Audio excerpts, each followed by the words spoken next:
Okay, so we had a little bit of bad break and kind of hung up on this very, very uneven lie where the ball's going to be well above your feet. So the first trick is really knowing what is this lie going to do to the ball. And so when I have this situation, number one, I need to know that the more lofty clubs, especially when the ball is well above your feet, the tendency is it's going to make the ball go left. And so I've already got to kind of put that into my visual as I'm setting up, knowing that I want this ball to start probably right edge of the green and let it come back to knowing that it's going to come off and come left to the target. Okay. And then the other thing is I'm going to have to grip down because it's way up above me, so I want to grip down, and I like to find a similar lie. You know, like if it's a thick lie or whether it's an uphill or downhill, I like to find a similar situation away from the ball because I don't want to make the ball move, where I can do some practice swings. And again, and first and foremost, you're going to feel the weight go to your heels.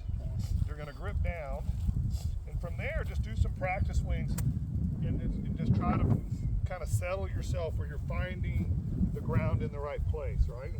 And then you're just basically back to the routine like we talked about earlier, where I'm going to visualize. I'm back here visualizing.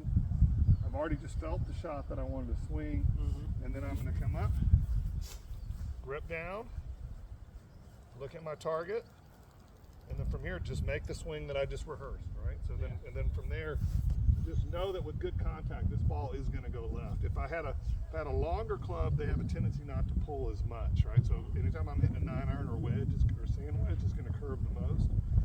Again, just because of the lie angle.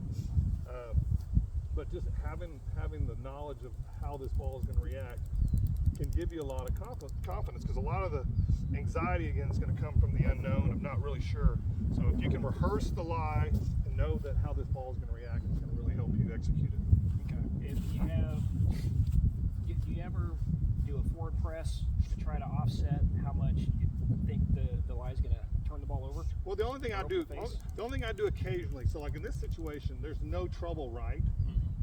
So I can aim it out right and know that I can curve it in. If I get a situation where I have this ball well above my feet and I can't allow the ball to curve left because I need to get it up in the air, and I need to prevent, there's too much trouble that in front of me that doesn't allow me to start the ball to the right. What I will do off of this lie is I will actually open the face some. But that's something that, again, it's a good rule of thumb to never try to execute anything on the golf course that you haven't practiced. Yeah. You know, so something to practice would be with the same shot, I'm going to open the face slightly. Now again, I'm going to have to change what club I go with, because if I take this 8-iron, I'm going to open it, I'm going to turn it more into an open 9-iron, right, or even a wedge, especially with this severe slope. So I might have to go to a 6, right, and open the 6 to get the same shot. But again, that will take off some of the curve, so you can essentially almost trying to hit a cut off of a ball above you is going to make it just neutralize it. Yep. But again, never, ever, ever try something on the golf course that you haven't already perfected on the range and or in practice. Definitely something I got to work on. Yep. Okay. All right.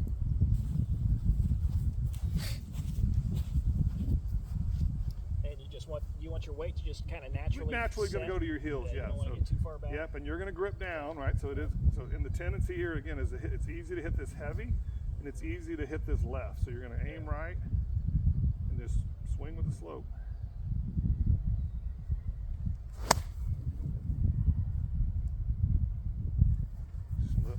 That's a hard one. Got to work on that one.